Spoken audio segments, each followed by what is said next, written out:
Monsieur Alain de Benoît, vous êtes écrivain et journaliste français. Je vous remercie infiniment d'avoir eu la gentillesse d'accorder cet entretien à la radio francophone iranienne.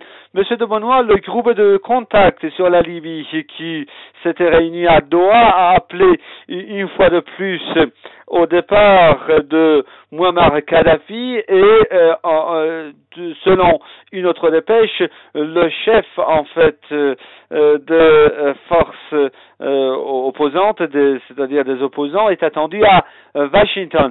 Comment évaluez-vous la question libyenne?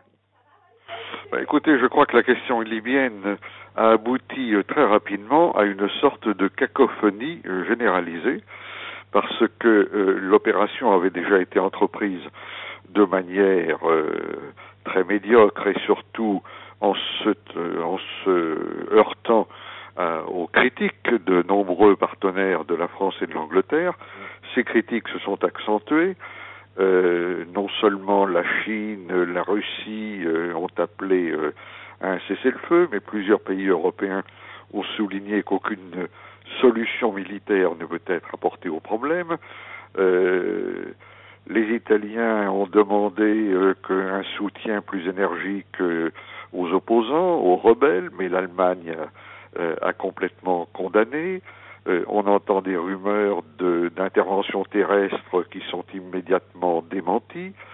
Les Américains eux-mêmes ne participent plus aux frappes sur la Libye et se contentent d'apporter un soutien logistique aux opérations françaises. La France, dans toute cette affaire, se retrouve en première ligne, presque isolée, puisqu'elle ne dispose que du soutien de l'Angleterre. Ce n'est pas le Qatar qui va représenter un allié de poids en la circonstance. Le président français Nicolas Sarkozy demandait il y a quelques jours encore le départ du colonel Kadhafi, et puis depuis 24 ou 48 heures, il semble qu'il n'en fait plus un préalable et qu'il commence à parler de solutions politiques. Donc cette affaire est en train de s'enliser, elle a été mal engagée, mal préparée, les objectifs n'ont jamais été définis clairement. Au départ, il s'agissait de protéger les civils. Maintenant, c'est une intervention étrangère de type néocolonial dans une sorte de guerre civile libyenne, alors que ce pays ne menace, dont on peut penser ce qu'on veut, ne menace aucun des gouvernements et des pays qui l'attaquent actuellement. Donc je pense que c'est une affaire qui est extrêmement mal engagée et dont on peut se demander sur quoi elle va déboucher maintenant. Et Monsieur de Benoît, vous parlez d'un revirement de la politique de Paris à l'égard en fait de la question libyenne, d'autant plus que vous dites que en fait le président Sarkozy ne réclame plus le départ de Muammar Kadhafi. Oui, je crois qu'il y a eu, comme bien souvent, une très mauvaise information des autorités françaises, des pouvoirs publics, sur le rapport des forces en présence.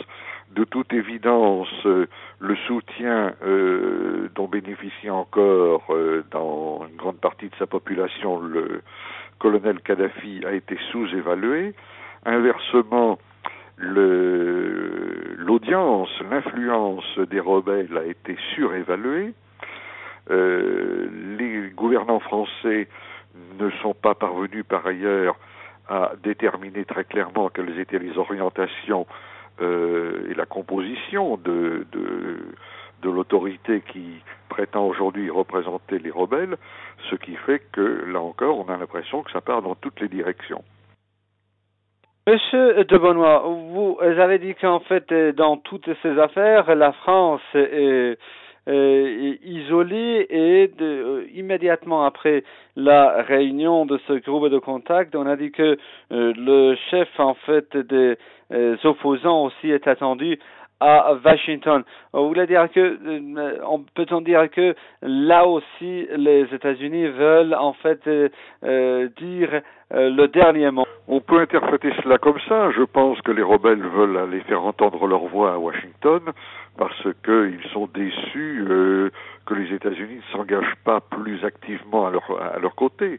Mais il faut bien voir également que le président Obama a lui-même de grosses difficultés avec la classe politique de son pays, avec le Congrès.